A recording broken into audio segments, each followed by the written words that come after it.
Good morning students. Class 11th और lesson number 1 हमारा चला हुआ था माई स्ट्रगल फॉर एन एजुकेशन।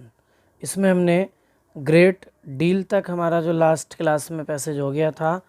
अब नेक्स्ट पैराग्राफ है फाइनली द ग्रेट डे केम। यहाँ से इसको पढ़ना है हमें, ठीक है। तो फाइनली अंततः द ग्रेट डे केम, वह महान दिन आ गया। एंड और आई स्टार्टेड फॉर हैम्पटन, मैं हैम्पटन के लिए चल दिया।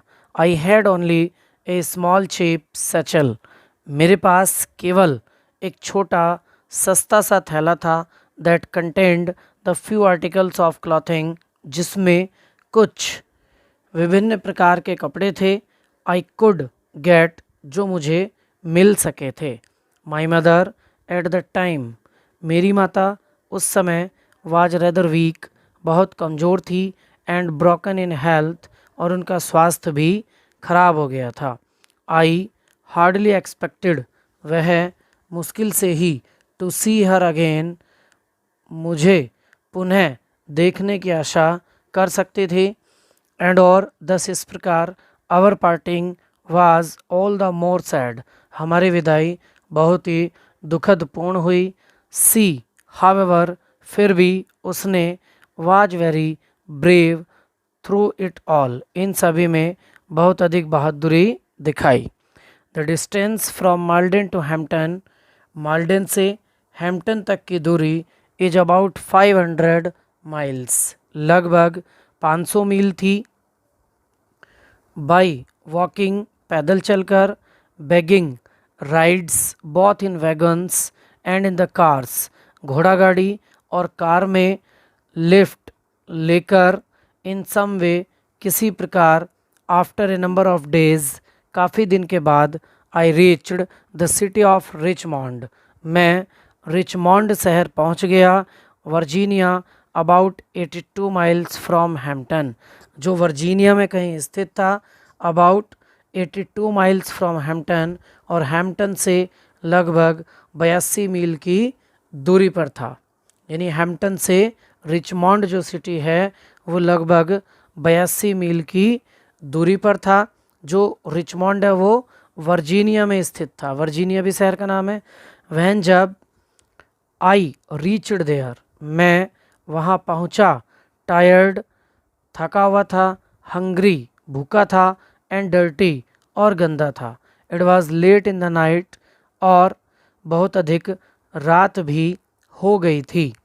I had never been in a large city, मैंने इतना बड़ा शहर पहले कभी नहीं देखा था। एंड और this rather added to my misery, इससे मेरी परेशानी और अधिक बढ़ गई। वह जब आई रीच्ड रिचमॉन्ड, मैं रिचमॉन्ड पहुंचा। I was completely out of money, तो मेरा पूर्णतः धन समाप्त हो गया था। I had not a single acquaintance in the place, मैं उस स्थान पर किसी एक व्यक्ति को भी नहीं जानता था, या किसी भी व्यक्ति से परिचित नहीं था। एक्विटेंस होता है परिचित होना किसी से। एंड और being unused to city waves, और शहर के मार्गों से अपरिचित था या अज्ञानी था, यानी मैं शहर के रास्तों को भी जानता नहीं था। आई डिड नॉट नो, मैं नहीं जानता था। वेयर टू गो, कि मैं कहाँ जाऊँ। I asked at several places for lodging, मैंने ठहरने के विभिन्न स्थानों पर पूछा। बट लेकिन दे ऑल वांटेड मनी, वे सभी धन चाहते थे। एंड और that was what I did not have, जो मेरे पास नहीं था। Knowing nothing else better to do, अधिक कुछ ना जानते हुए। आई वॉकड द स्ट्रीट्स, मैं गली में ही टहलता रहा। ठीक है, तो हमें यहाँ तक ही स्ट्रीट्स तक इसकी हिंदी करनी है। इससे आगे का नेक्स्ट क्लास में पढ़ाएंगे। ठीक है, थैंक यू।